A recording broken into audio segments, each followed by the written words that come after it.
Okay, welcome to the show again, Mike, and welcome, Jim. It's great to have you both on. How are you? Good, thanks. Great to be here, Roy. Thanks. I'm great, thank you, and good to be here too. Perfect. Well, we'll just jump right into it. I'll be kind of questions back and forth to both of you, and just quickly to start, Mike, could you give us a quick overview of Acceleware, what you're working on, just for the people that haven't watched that first episode? Absolutely. Yeah, no problem, Roy. So, Acceleware is developing a new technology that can electrify the production of heavy oil and oil sand. And the benefit of doing that electrification is that we can use renewable power sources or cleaner power sources. We can reduce or eliminate emissions in producing heavy oil and oil sand. And we also eliminate the use of fresh water. So we have some really big environmental benefits. We can also cut cost for producing that oil, capital cost by 50% and operating cost by 40%. So it's a win-win, both on environmental benefits and economic performance. We've been developing that for about 10 years, and we are right now working to put our first pilot test into an oil reservoir that's happening this year. Okay, that's really exciting. And that what is the project name that you're working on? I think you mentioned it in the first episode as well. Yeah, it's Marwayne. So Marwayne is a town near Lloydminster, Alberta, and we are working our project at a site near Marwayne in essentially a heavy oil reservoir, but it's designated as part of the Cold Lake Oil Sands region. Okay, excellent. And so, oh, I should just mention, you're traded publicly as well. Could you just give the audience just a quick where they find you if they're looking at? Absolutely. Acceleware is traded on the TSX Venture Exchange.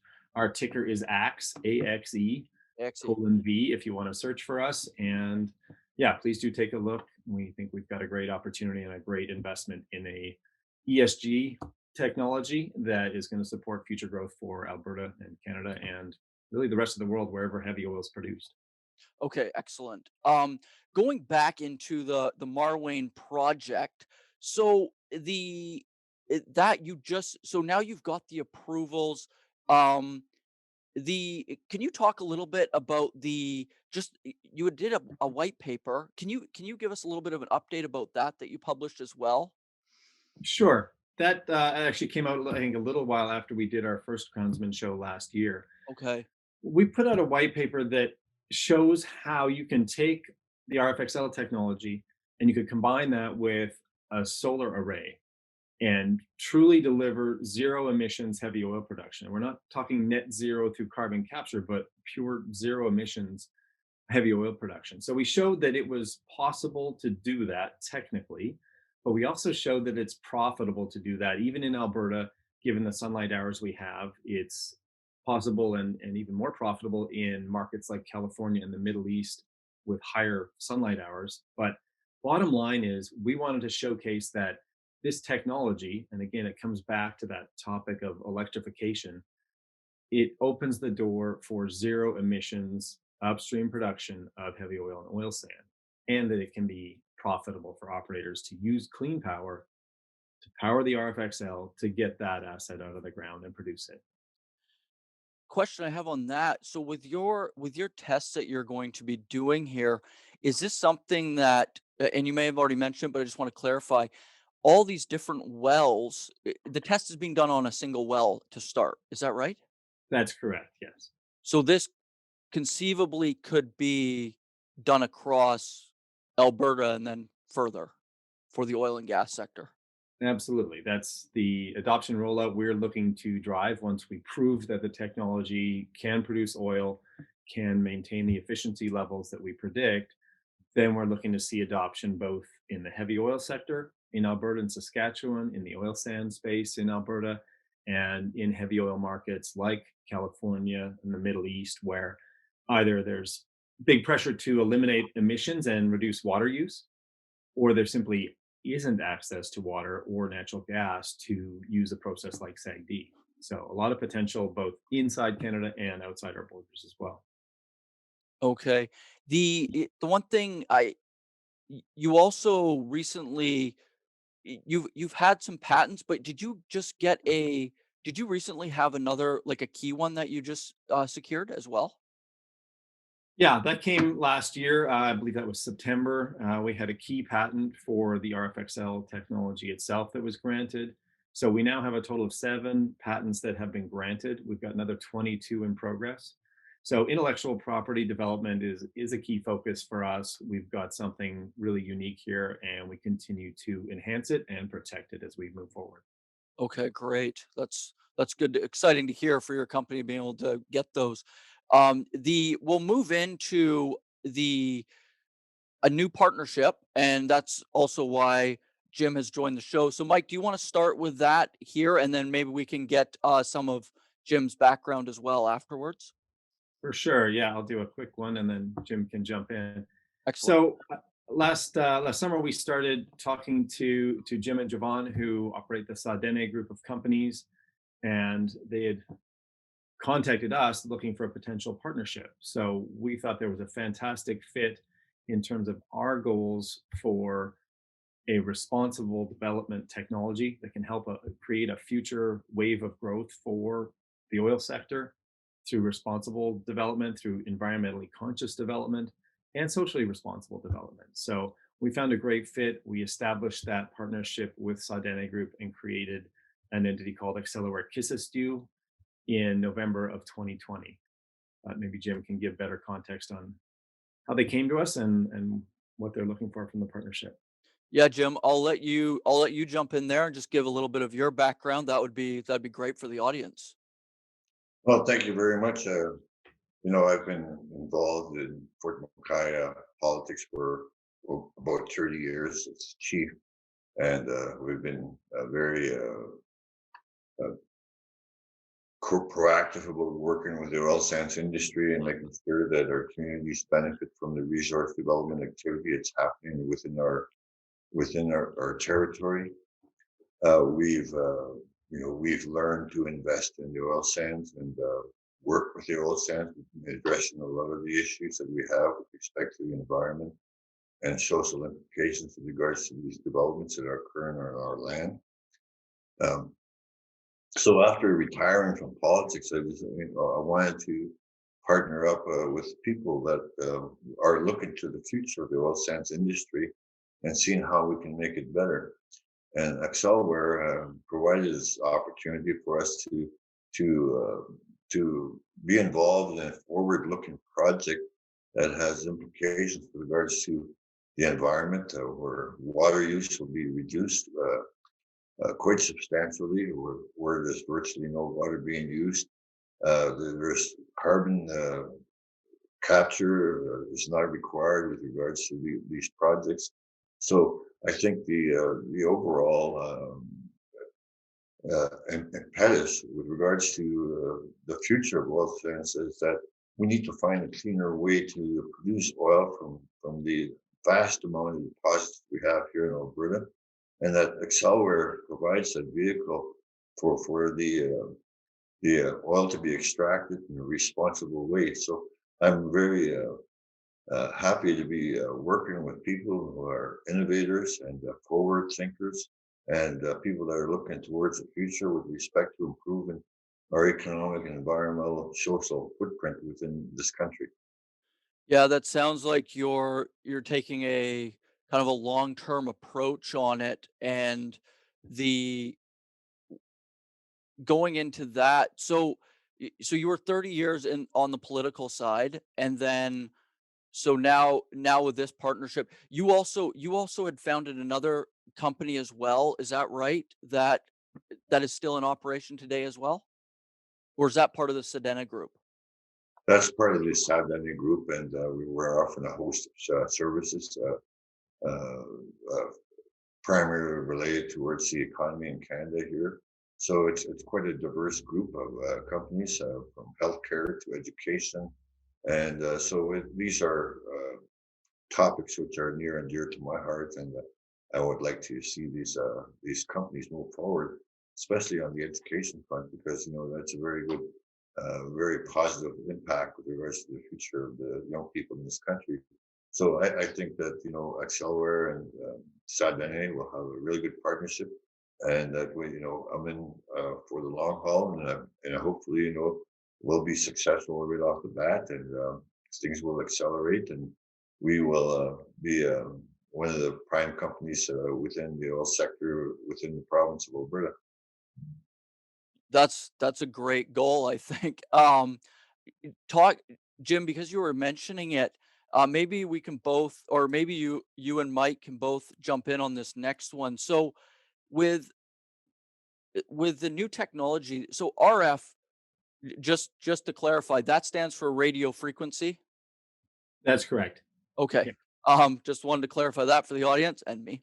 And so going into some real world examples, what are going to be the long term benefits for this test that you're doing, and uh, when it's proven, what is that going to what impact is that going to have on the oil and gas sector? Okay, well, I'll start there, and Jim, feel free to jump in. There's a few ways, we've tried to come up with different ways to share that result in a way that can be easier to understand for everybody in the market, not just the experts inside the oil industry. So I'll use a few of those examples. So if you looked at the status quo of using steam assisted gravity drainage, or SAGD is how most of the heavy oil and oil sand are produced today, and you had a really big plant, let's say it's 100,000 barrels a day, that's a fair size production facility. That kind of project, just on the emission side alone, is going to use around 8,900 tons of a day is what it's going to make in terms of CO2 emissions. Mm, If you put together that same size of project using RFXL, and you were able to pull in some kind of clean power, whether that's solar or hydro or wind or a combination of all those things, we can take those emissions down to zero. Even if we put it on the Alberta grid, coming out to about 2030, you would reduce them by half. But with clean power, we can take that all the way down to zero.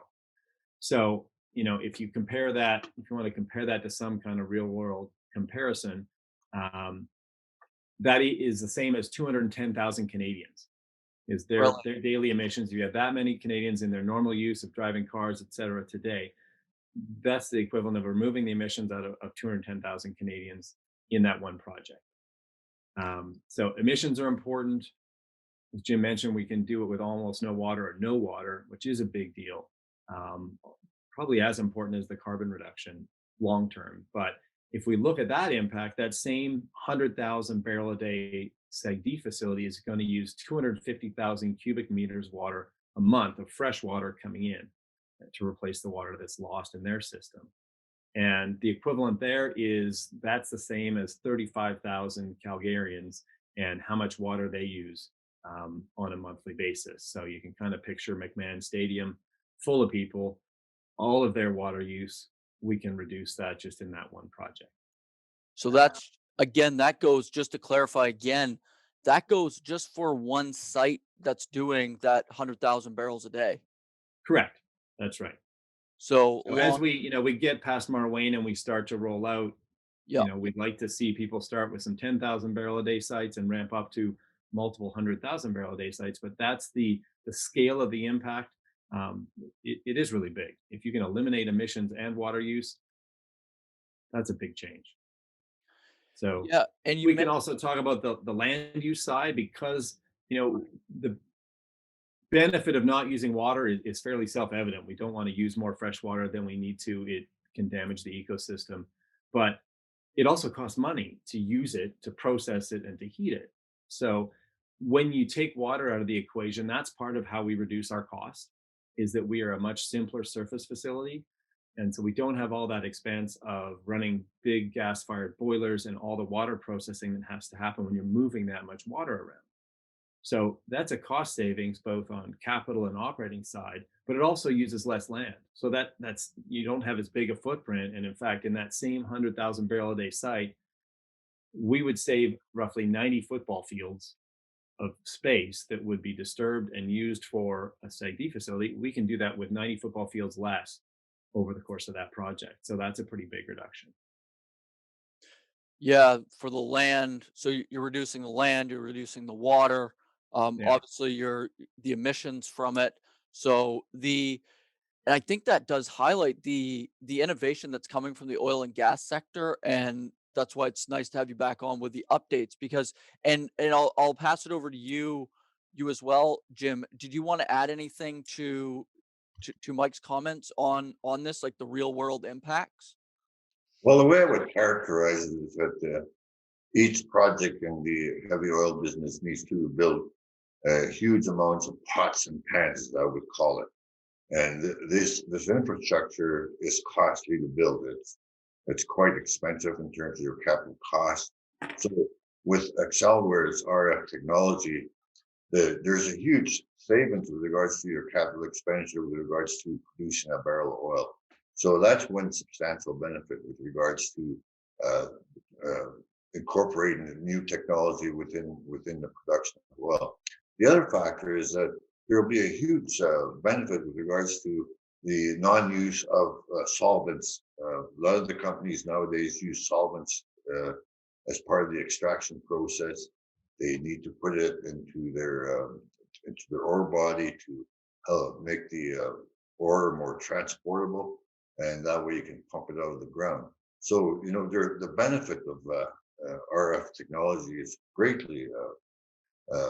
potential to save a lot of the environmental issues that we have from occurring. And so I think we certainly have really good positive potential with regards to the RF technology.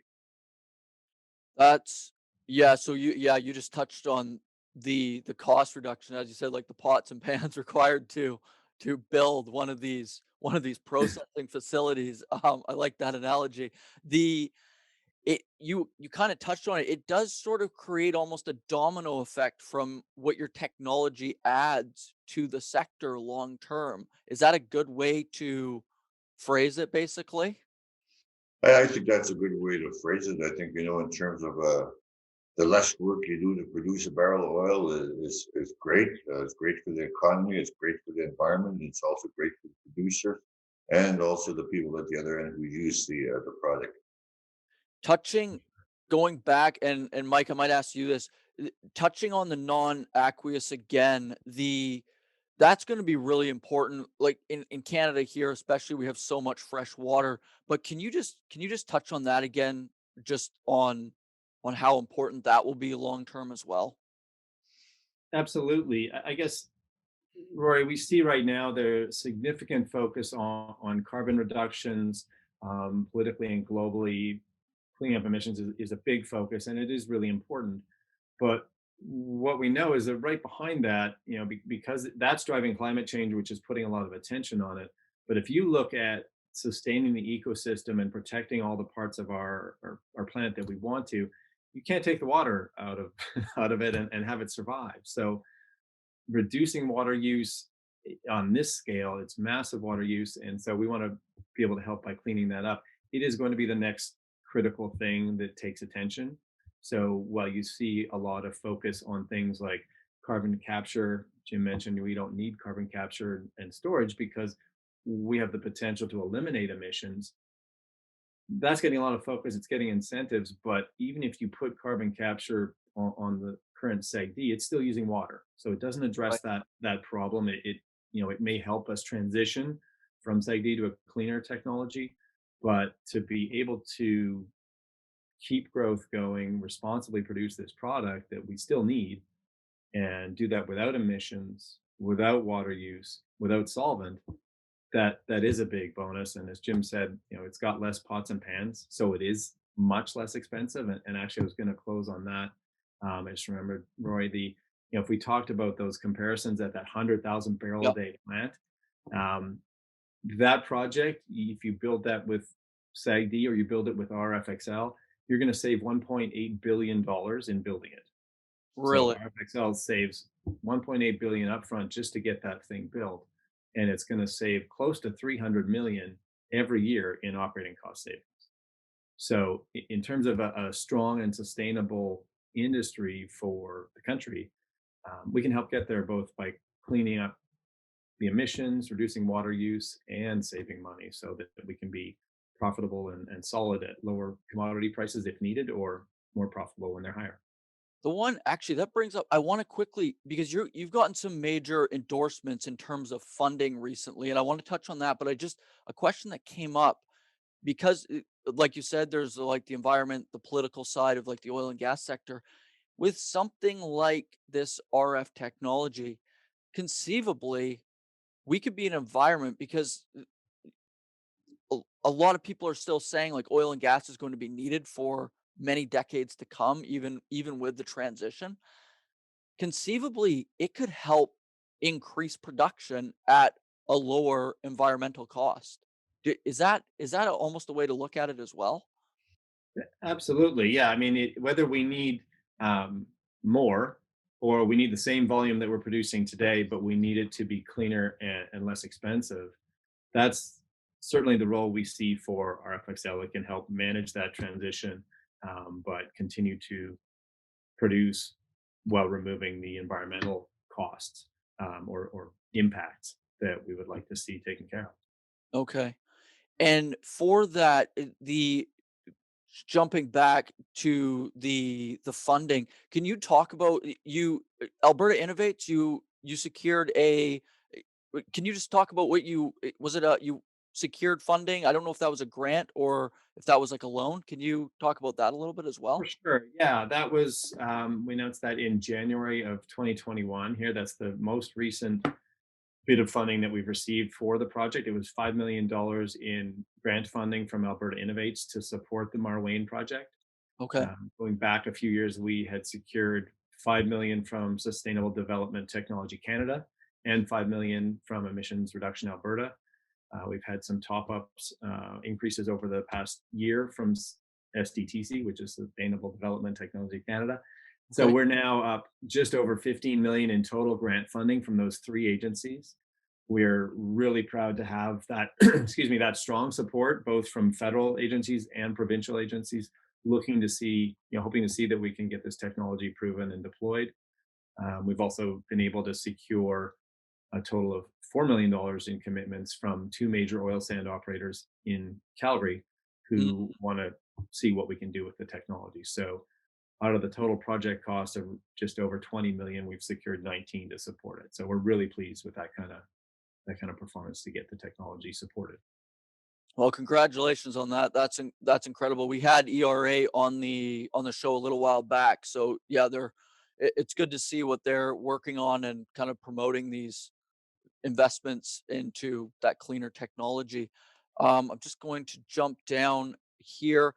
So, you touched on it a bit as well already, Jim. But can you talk about how important it is to build more inclusive companies that are driving responsible growth, and kind of what does that mean? What does that mean to you? And I'll start with you there, Jim. Thank you very much. Yeah, I think the future uh, is a world where energy will be produced in a variety of different ways, and I think people are looking towards cleaner energy, so it does not have an effect with respect to the environment, a negative effect on the environment. And I I looked at Acceleware as a good opportunity to have a positive impact with regards to that issue and making sure that we produce energy in a responsible way. So the partnership that we have certainly aligns up with regards to the values that we have with responsible development and making sure that it's clean technology and the benefits of this technology will be felt for generations to come. So I think that that's what we looked at in regards to this opportunity to work together with a fine group of people. Excellent. And you also you're standing, it was just announced as well that you're going to be standing for election to the board of directors on a Acceleware as well. I look forward to working with a great bunch of people who have a common interest, and I think we all want to see Acceleware succeed and be a model for the world to emulate with regards to how we do things and produce oil in this country.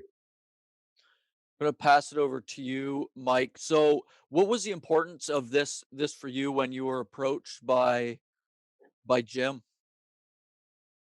Well, I guess I would sum it up by what Jim just said. That kind of goal for what Acceleware wants to accomplish, and having somebody with Jim's business background and exposure to the industry, both in Canada and around the world, um, is the really exciting thing for Acceleware. To have him on our team and supporting us as we get this message out, we really think that's a massive benefit to have his expertise and guidance with us. Yeah, that's fantastic. The I'm gonna go back to you now, Jim. For what do you think this will do? Like this type of technology, how do you think it will promote healthy communities and like quality of life going forward? A lot of the First Nation communities who are involved in the oil business within Alberta and Saskatchewan have interest with regards to how these projects unfold and affect their communities. Environment is one of the most important issues with respect to these projects, and the water use is an issue. And I think with regards to a wastewater issue, it's a very serious concern that people have. I think that people have concerns with regards to the migration of the solvents when it's placed into the oil, into the bitumen, and so those concerns are very real within the First Nation communities who look to the land for their food and to sustain their life in their communities. So if the food in the land is impacted in a negative way, then these projects certainly have a detrimental effect on our people. So I think for us to make these projects more progressive, we need to be aware of the issues that are happening in the communities, and also to have a positive effect on a long-term basis where there is no negative environmental issue associated with the projects. So I think that these projects that we're working on will have that support from the First Nation communities and from Canadians as overall as a whole, because it's a responsible development, it's clean, and it's making sure that we do not affect the environment in a negative way. Do you see a change on how, I know some of these companies, especially in Alberta, you've got these huge companies, and you're dealing with some even on your project here with Acceleware. What do you think for companies? I'm trying to figure out a way to word this, but do you think there's a way going forward now that companies can proactively consult on these projects so you don't have you see in the news a lot, there's a lot of like uproar about certain projects. Is there a way to avoid that going forward long term? I think we need to address the issues at hand with regards to what are the inputs with regard on the environmental question. If you have solvents, which is very serious for the First Nation people with regards to the environmental implications with regards to the solvents. These issues uh, will be put aside with regards to the use of Acceleware technology, and because they're no longer used. So a lot of the negative aspects with regards to the development which are occurring now will be taken away. So those issues will not to be dealt with, not in the regulatory framework or in an operational framework, because there is no negative with regards to the technology. So the technology is clean. It's going to be useful with regards to making sure that your projects are clean, that the communities will support it because there is no negative effects.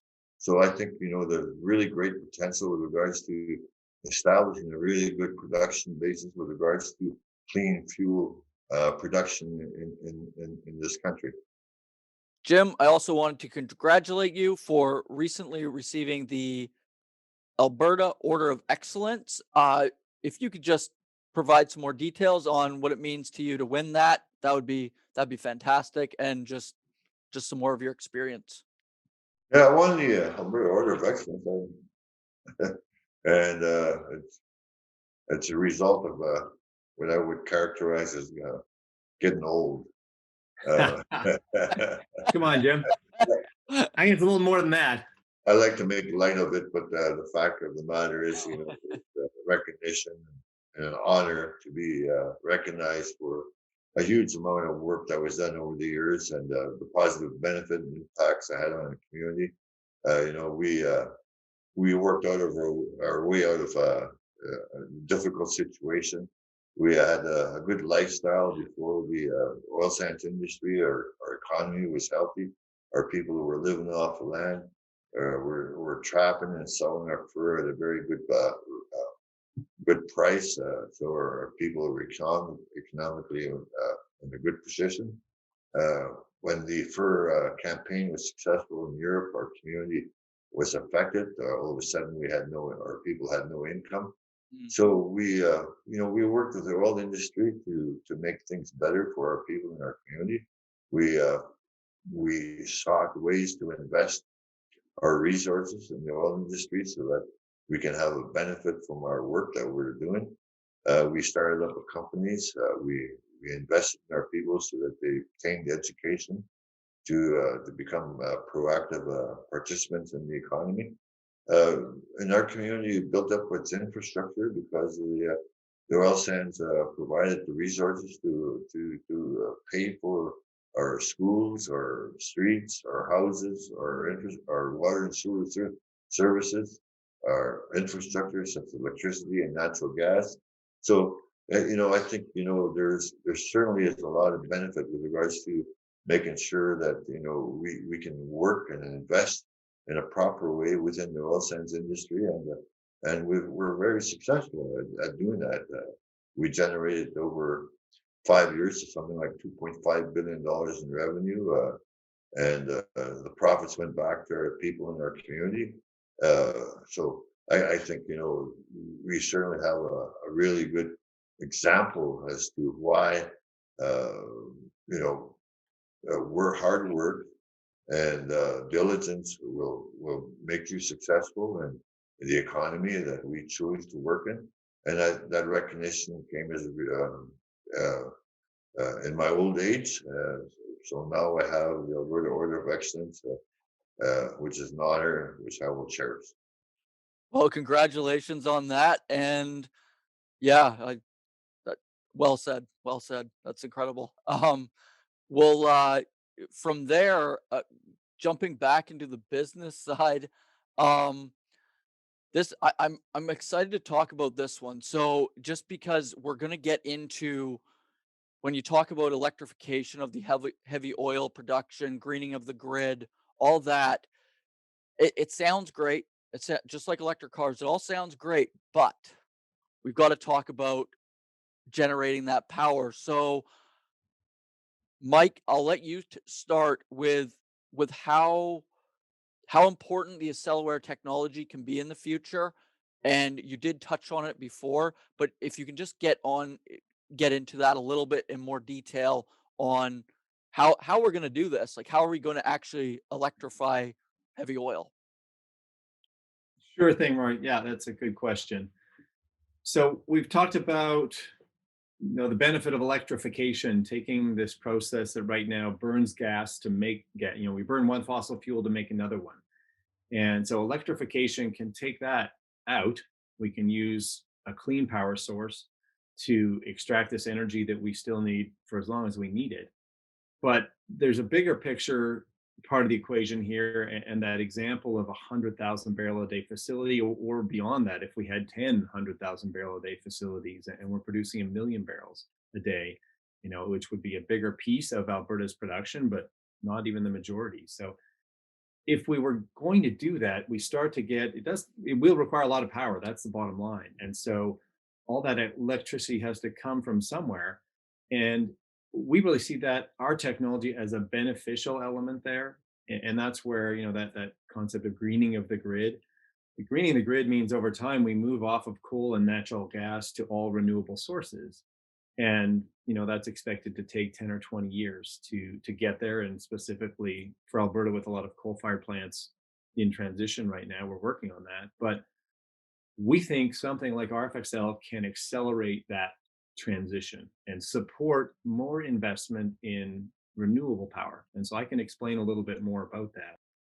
Because of the power we need, it is fairly high power. So let's say that 100,000 barrel a day site might be using 400 to 600 megawatts of power all day long. So that's a fair bit of power in the context of the Alberta grid. But the all day long part is where it's a little flexible.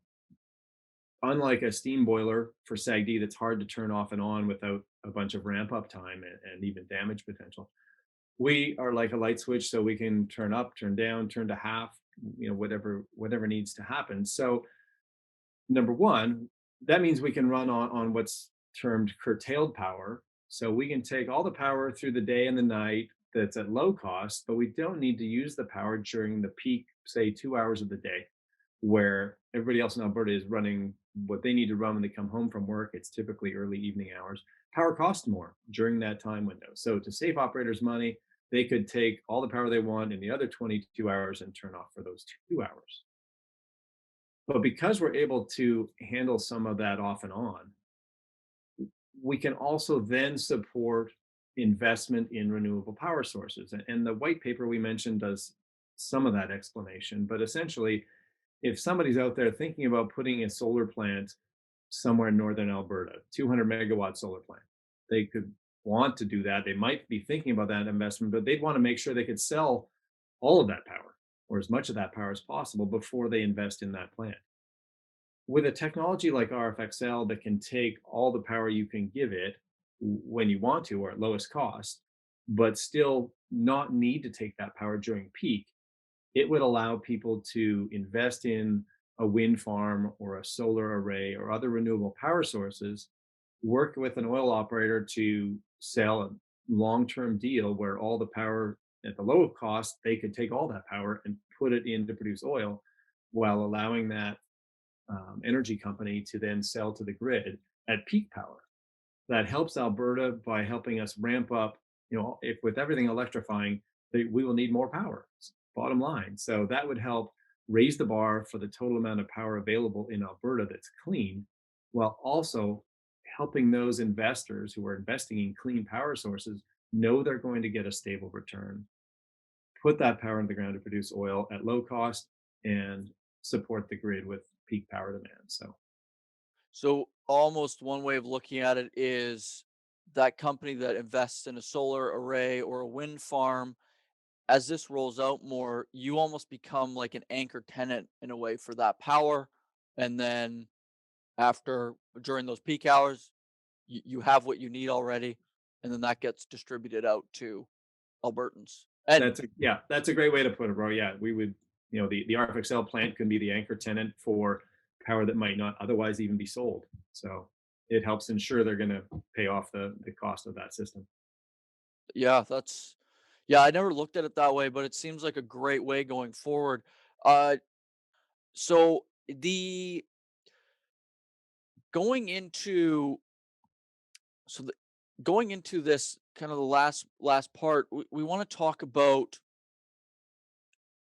the potential that RFXL has to support bitumen beyond combustion.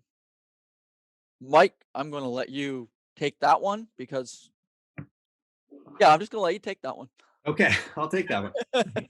Thanks, Rory. And I'll start off by throwing some credit and some if people are looking for more information, Yeah. you suggest they check out the Alberta Innovates website. So Alberta Innovates has been leading a program to really capture this term, create this, and support this terminology around bitumen beyond combustion. And they are funding some challenges and projects to help get there. But the bottom line is we've mentioned it a few times here in the show, and Jim has mentioned we need oil now, we need gasoline now, Hmm. and for some number of years, I'm not going to pick exactly the number of years, at least a couple decades, we're going to be using some, but it will fade out. So as that transition happens, are there more valuable things or any valuable things that we can do with this asset of heavy oil and oil sand that Alberta has lots of but can we create products that are not being burnt so that there's no emissions? Is there something we can do that is a again, here it is, bitumen beyond combustion product that we can produce from those reservoirs, make a product that can support and even help us prosper in a low carbon or zero carbon future economy. And so that's where RFXL can continue to play a role by cleanly producing it with no water, no emissions. You can produce that product, bitumen, get it up to surface.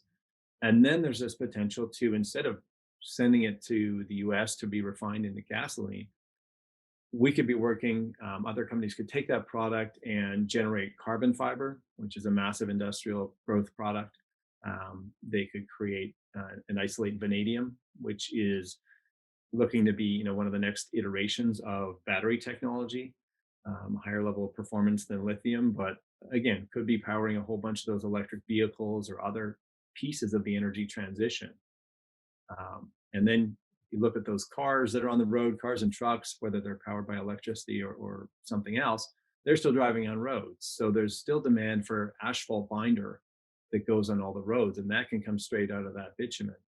Oh, I So if so you look at those three, you've got three big products. There's some potential to isolate hydrogen as a fuel from that mix of, lots of mix of hydrogen and carbon and other molecules in the pot, if you will, back to the pots and pans analogy, but we can separate it differently, use it differently, and end up with products that could even be, three, four, five times more valuable than the oil and that we're producing today to be turned into fossil fuel. so that bitumen beyond combustion, it really means if you're getting that oil out, there's not all this mix with the solvents, the water, the chemicals. You're actually gonna drive basically there's gonna be more value. Like asphalt's a great example. We still need that. We need tons Yeah. of that for the roads. And basically it's a potential to produce a greater amount of it per barrel. Yeah, or well, I'm not sure if it's a greater amount of it per barrel, but it's maybe more of a focus on those products. Okay. If you look at how all of that product is handled today, it's mostly being sent to be refined to be a fossil fuel. And so Right. the pieces that don't end up in gasoline are dealt with somewhere else, and they're not all turned into a value add product. So if you just shift that focus and say, okay, we don't want any gasoline anymore or diesel or these other fuels, Yeah. but we're going to take as many of those carbon molecules as we can get out into high quality carbon fiber feedstock that can then be sold for, some really cool stuff around carbon put into plastics, into wood, even into plywood, stuff like that, making things stronger, concrete. So it goes to that instead of out of a refinery into a gas station. Probably the potential to developing more jobs potentially in Canada if some of these products start being manufactured more in Canada. Yeah, that's a great point, Rory, where that could be refined and developed into the commercial product here instead of moving outside the province. Okay. So, Jim, did you want to add anything to the bitumen beyond combustion products and what you think the future is, even potentially for your communities? I think it's a really good opportunity to add value to the oil sands and oil industry. You need material to put together things in this country, and manufacturing, of course, we're using the materials that can be supplied, such as polymer materials. It's a great potential, and I think it creates a lot of opportunities for employment and business within this country. And so I think we're looking at our this RF technology being a springboard to other technology, other sectors of the economy, and I think we certainly have a lot of potential for a positive output with regards to the project that we have going here. Mike, so there's these net zero mandates now, and what it sounds like, especially from kind of going from that bitumen beyond combustion, that's going to be another key role if you do actually want to meet those targets. Is that right? Yeah, I think that's fair, Rory. Really, if our country and even a lot of the world is looking to reach net zero by 2050. To get there, yeah, we have to reduce emissions. We're going to have to deploy some carbon capture to capture the parts we can't otherwise fix. But we're excited because we think we've got a solution that can help take this little piece. It can be a big piece, but the oil production, heavy oil sand, take that down to a zero, even a zero emissions, not net zero. That would save that room for carbon capture to be used elsewhere. But it's important to get there. But as Jim talked about, the need for growth and the business to sustain Alberta's economy for all of Albertans. Mm. Um, that needs something that can go beyond. And so that's where, by being able to transition into bitumen beyond combustion kind of products where there are no emissions, we can get to 2050, we can get to net zero, and we can still have a thriving economy in Alberta. So I think that's a big deal. Do you think now, do it seems like this happens a lot with technology, which is pretty fascinating when you look at like the big tech players. With your technology, do you think once it's proven, it also spurs more innovation around what you're doing, even on the product side? I think it will, Roy. I mean, there's going to be innovation potential both in how this is deployed. We're just starting, we're getting our first pilot out there. We see a lot of flexibility for this technology to operate in different reservoirs than SAGD could, Mm. because of physical limitations. So we may open the door to innovation there. The cost reduction part of our story may also allow for more dollars to be spent on other innovations. That there's still places where methane can be a fugitive gas emission, and it can be captured, but it costs money to do that. So there's more room to innovate when you take your cost structure down significantly. So there's that kind of innovation. There's the innovation. We talk about RFXL as this whole model of taking electricity in, we convert that to RF energy. It goes downhole, that heats the water molecules, turns them to steam, and that's how we produce the oil. But we've been innovating all the way along that chain. So the technology we've put at the surface that we've been developing for like 4 or 5 years now, originally in partnership with GE Global Research, it's an amazing piece of technology. It can be a workhorse of the energy transition because it can take one type of power in and convert it to another frequency, and um, convert from DC to AC, all these things that are required in an electrified world. It does them at very high power and at very high efficiency. So we see a lot of future applications for that, what we call the clean tech inverter, in expanding into other spaces. Yeah, it's going to be pretty amazing to see. The other thing too, we may have touched on this briefly, but I just want to also like with carbon capture storage, carbon capture, that means a lot of times it's going back into the ground. Whereas with your technology, is that eliminated? Yes, yeah. So if we're talking about a scenario where you can source renewable power, then there's no emissions, so there's no carbon to capture.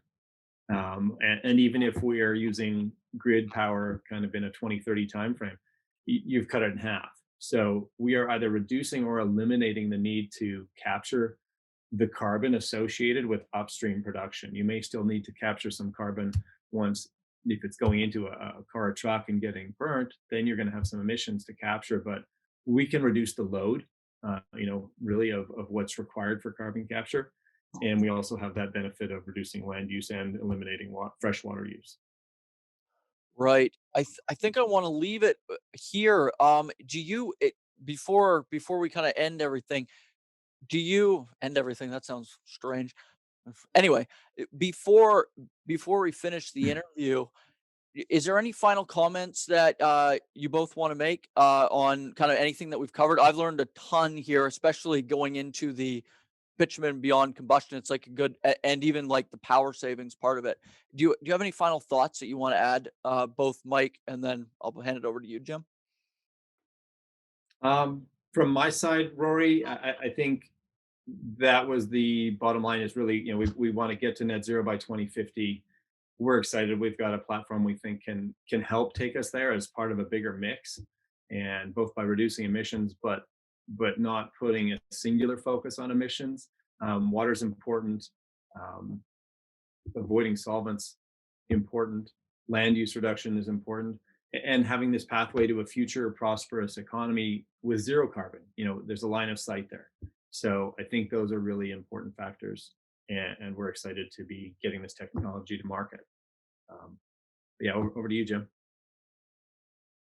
Well, thank you very much. I think we know we have a game changer here with regards to the RF technology.